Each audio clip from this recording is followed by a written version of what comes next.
Okay, copy you. When on June 20th, 2018, Cleveland Police Department received reports of several gunshots near Highland Hills, responding officers rushed to the scene, which, unbeknownst to them, slowly unfolded into one of the most tragic cases the city had ever seen. Your people back. She shot in the head! They shot my baby! I don't know these kids who shooting! Get these coppers out of here. They need to be seen. I gotta get my boy! I gotta get my boy! Nobody saw what happened. The victim of the shooting, Sanaya Nicholson, who was tragically only 9 years old, had been shot in the head while sitting in the back of her mother's car. While EMS also arrived on site, the severity of the circumstances left little room for help.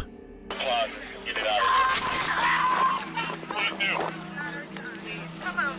Happy, come on, baby. They shot my baby! They shot my baby!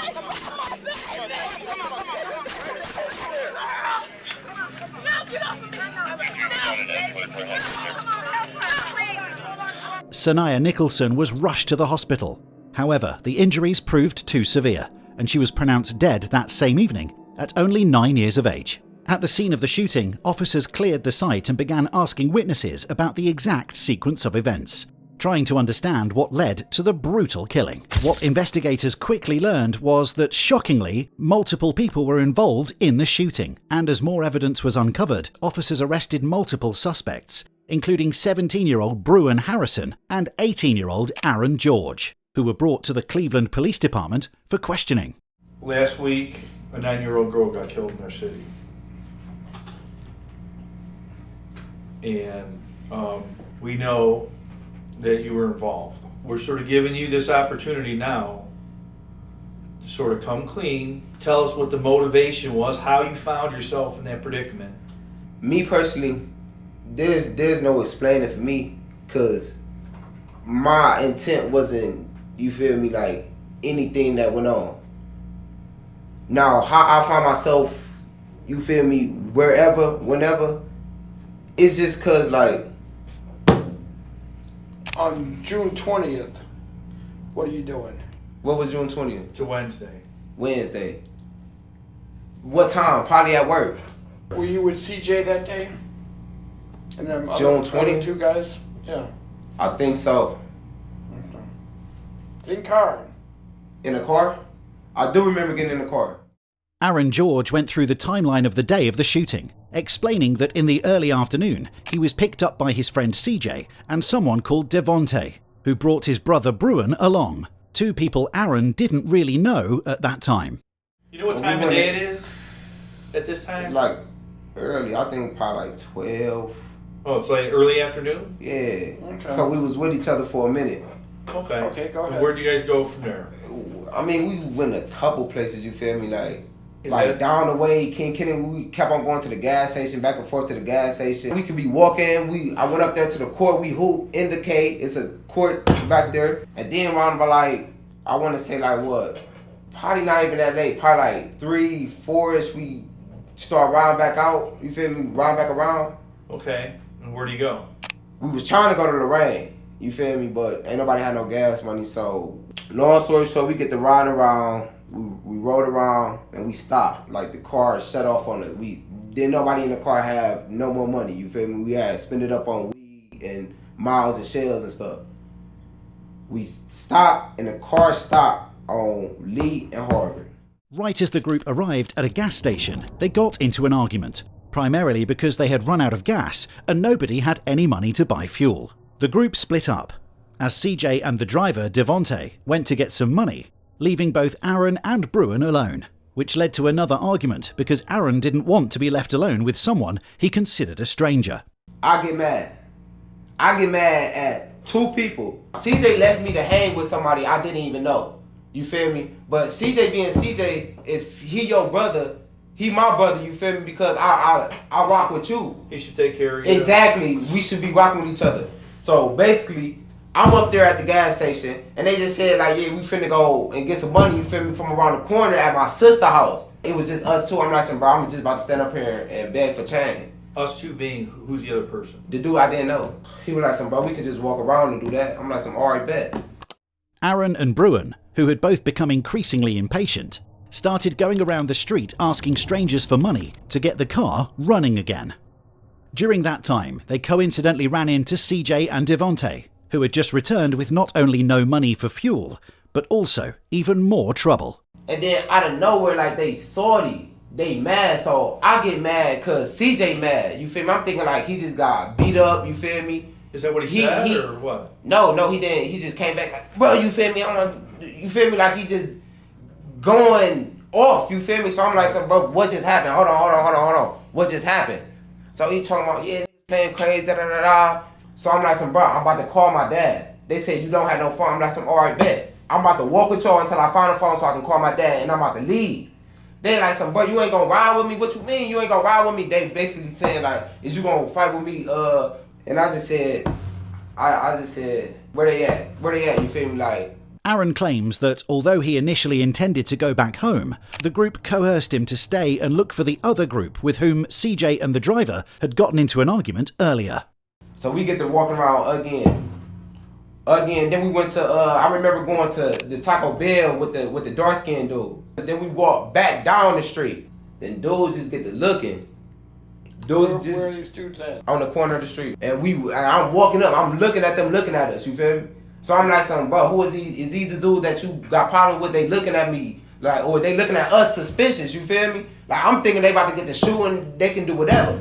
As Aaron, Brewen, CJ and Devontae, the driver, walked back toward the gas station, they ran into the group with whom they earlier had an altercation, which in turn unfolded into another argument. Interestingly, investigators later learned that around this time in the interrogation, Aaron started to leave out crucial details, such as that before the confrontation, they had been kicked out of a Taco Bell by security, where they had seen some members of the other group inside the restaurant. So, the dude I didn't know, he pulled something out, you feel me? Like, bro, we ain't worried about that. That's when I noticed, you feel me? That's when I noticed CJ had a gun. So I'm like, bro, I've been with you before we even got with these people. Why wouldn't you tell me you had a gun, bro? I just got out of jail. You feel me? Like, I got a job. If I get caught with you, they already know what's up with me. Because I went down for aggravated robbery. They not playing with that. So he get to talking about, oh yeah, you a bitch, da-da-da. You already know this type of life I get into and all this other shit. We get into that little argument like that. So now they see, the dudes at the corner see me and CJ like we're going back and forth like we about to fight. So they get to laughing. So I turn back around. I'm like, bro, CJ, bro, you feel me? Come on, you feel me? And there's a lot of people out here. It's daylight. I'm basically just telling him like, but don't try to shoot him. You feel me? So he was like, all right, bet, come on. So everybody listening. So long story short, I got $2 in my pocket. I put the $2 in the gas can that he had, like a spare gas can he had in the truck. So I put the $2 in the gas pump and then I put the gas in there and I got in. Now the dudes was standing right there. He's still mad, but I know CJ, I can calm him down sometimes, you feel me?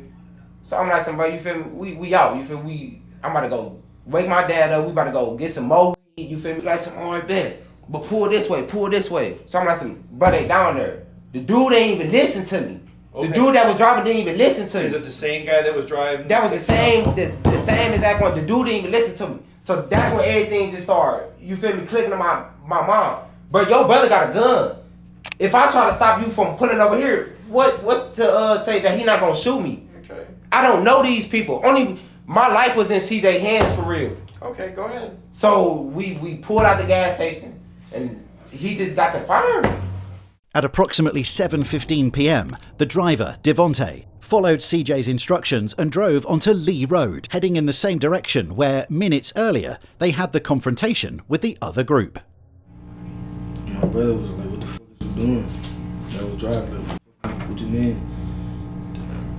So your brother didn't even know what was going on either. It just happened so fast. Although both Aaron and Brewen claimed that this in itself was an unexpected maneuver, investigators concluded that the group directly provoked an escalation by first searching for the other group and, upon finding them, getting into another argument, flashing their weapons and leaving, but only for a moment before eventually seeking revenge. Did he say anything before he shot? Not to me. I don't even think he said anything to nobody in the car. Only thing I remember is ducking down. The bullet almost went towards my head. How many times did he shoot, do you know? I don't know. After two shots, I'm like, but stop! I did like this through the back. My fault. I did like this through the back seat, bro. And that was it. It's like I felt the wind from the shot Coming at you. coming at me, and then when I looked over, the window that got busted out, it's a bullet right here, it went past, and I just ducked down. The only time I said something to them after that, I'm like, bro, call my dad, bro. I probably been shot, my adrenaline running. Detectives concluded that although Brewen also carried a weapon, CJ was the only person in the car who fired at the other group. As the car rolled up on them, more than 24 shots were fired between the groups, with one stray bullet hitting a car parked down the street in front of a gym, where 9-year-old Sanaya Nicholson was inside, waiting for her older brother to be picked up from boxing practice by her mother. In the midst of this, the stray bullet tragically struck Sanaya in the head. At just 9 years of age, she lost her life as a result of the unfortunate circumstances. So then after that, what did you guys do? I left. I told them, I'm like, bro, I'm going to Garfield, bro. Drop me off. Okay, so they drop you off. But they don't drop me off at the house. Yeah, they don't drop me off at my house. They drop me off on Wood Hill, 79th. Contrary to Aaron's claims that he was simply dropped off, security camera footage captured the group approximately 15 minutes after the shooting, driving up to Holton Avenue, where they agreed to get rid of the car. Whose idea is it to go to Holton to get rid of the car? CJ. CJ's idea. So all four of you guys, your brother, CJ, you, and this other guy, rolled down to Holton. 50 minutes later, they were caught again on camera, arriving on the same street, but this time in a different car, to dispose of more evidence. And then about a 9-year-old girl, bro. You see it on the news, didn't you? I didn't see nothing. That's why I'm trying to tell you. It's been all over the news, all over the media, social media. I got an Instagram. I never once seen nothing about no 9-year-old girl. Listen, sir. I'm gonna be totally honest with you. I really don't know how to feel right now, man. I know my life can be over with. You could be the last person I'm looking at on the outside. Me knowing what I came here for, I already know what I was gonna have to do. I already knew what I was gonna have to tell y'all. But I already know ain't nobody gonna spare me though. It's just I'm gonna go down as another statistic. A dude that ain't the wrong place, wrong time. You're looking for me to tell you something. No, not about good. the pay. I mean, And it ain't good for you right now. But what you've done has been good. Because That's what I'm saying. we're not changing that charge. That's what you're going to be charged with. Is that charge? Could that charge be changed or amended? They can be if what you say is true and how things played out. right, that's all I want to know. That could be my last question. Like, Right. even if what I do say is true, like, what you think gonna happen? I could still get life.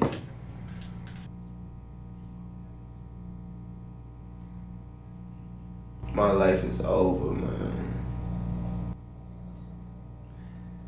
At 18, though.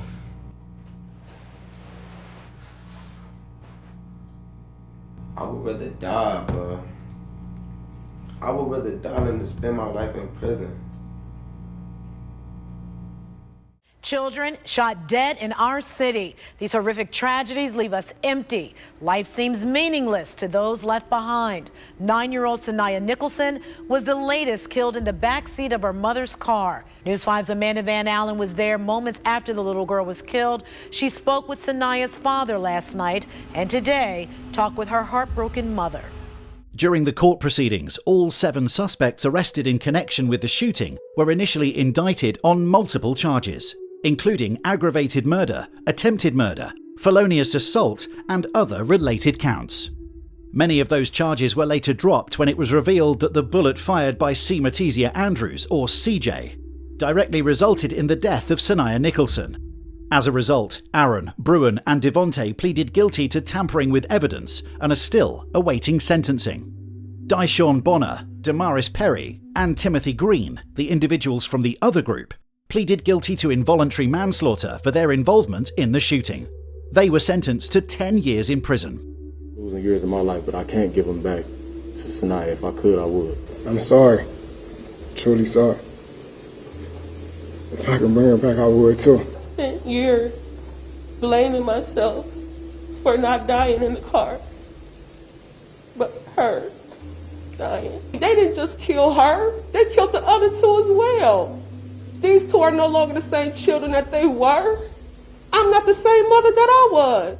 Seema Teaser Andrews, who was initially charged with murder, reached a plea deal that dismissed the murder and attempted murder counts.